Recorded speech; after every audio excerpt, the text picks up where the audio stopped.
Look, so obviously the rich dick this week and every week is Elon Musk. But I just talked about him, and to keep the show fresh, we'll look further down the list and pick someone else. First off, thanks for all the nominations on social media. California Governor Gavin Newsom was nominated. News broke this week that his office has been meddling in a lawsuit the state brought against video game maker Activision. The company was accused of creating a frat boy culture where women were paid less and subject to sexual harassment. The lawyers representing the state claim that Governor Newsom was interfering in the process in a bid to protect Activision. It's since been revealed that a member of Activision's board donated $100,000 to Newsom's recent anti-recall campaign. Sure looks like he's trying to return the favor now. Also nominated, Emily Oster, one of the great purveyors of COVID misinformation during the pandemic, famous for pushing claims like COVID won't spread in schools. Well, she's now teaching a class about it at Brown University, so both her and the school should be nominated. We also received nominations for Texas Governor Greg Abbott for more xenophobic policies at the southern border, and New York City Mayor Eric Adams, nominated for, as Kim noted, New York City subway shooting NYPD bullshit. I agree. Thanks again for the nominations, but ultimately it's someone else receiving the dishonors. This week's rich dick is Cincinnati Reds president Phil Castellini. Phil's dad, Bob, owns the team, and fans desperately want the Castellinis to sell it. Years of mostly dreadful results and a lack of interest by ownership to invest and improve the team have frustrated the city. On opening day, Phil was asked about fan disappointment during a radio show interview, and here's what he had to say. Why should that fan maintain trust in you? Well, where are you going to go? Let's start there. I mean, sell the team to who? I mean, that's the other thing. I mean, you want to have this debate.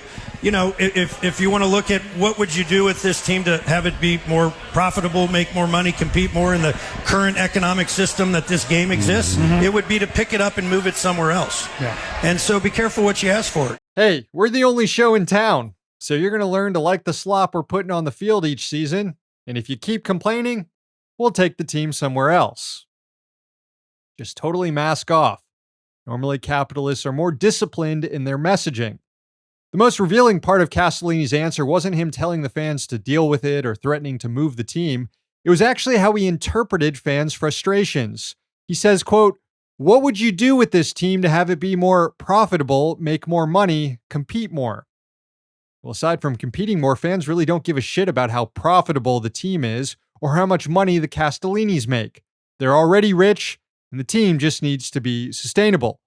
Castellini went on TV later and was asked to clarify his comments since they seemed to piss a lot of people off in Cincinnati. Instead of walking them back, he once again told fans to just deal with it. He's not going anywhere. Just saying that, what else are they going to do? Well, the answer is, are you going to abandon being a Reds fan? Are you going to abandon following this team? We haven't abandoned it. We haven't abandoned investing in the team and the community. So the point is, how about everybody just settle down and celebrate and cheer for the team? You can hate on us all you want. We're not going anywhere. Truly spoken like a guy whose dad bought a baseball team, so he thinks he's hot shit now. During the lockout and negotiations over a new contract, one of the issues players wanted addressed is the incentive for teams to tank, which also puts downward pressure on most players' wages. The Reds have been trimming their payroll for the last 2 years, selling off quality players and replacing them with younger ones who the team doesn't have to pay as much. Phil's dad, Bob, is actually the poorest Major League Baseball owner, worth only about $400 million, but he has seen his investment in the team grow almost 300%. It's now worth over $1 billion. But the Reds haven't won a playoff series in more than 25 years, and the team has made it to the postseason only about a handful of times since then. And this is why capitalists shouldn't run sports teams. Their incentives simply don't line up with the fans, especially in baseball, where because of revenue sharing rules, owners can still be profitable when their teams suck. In some cases, even more profitable. One of the quality players sold off by the Castellinis, outfielder Nick Castellanos, criticized Reds ownership, telling an ESPN reporter, quote, "It's just a classic example of ownership using organizations as profit. When there are no consequences for losing, you're not held accountable for your performance." Well, he is being held accountable here. Phil Castellini, this week's Rich Dick.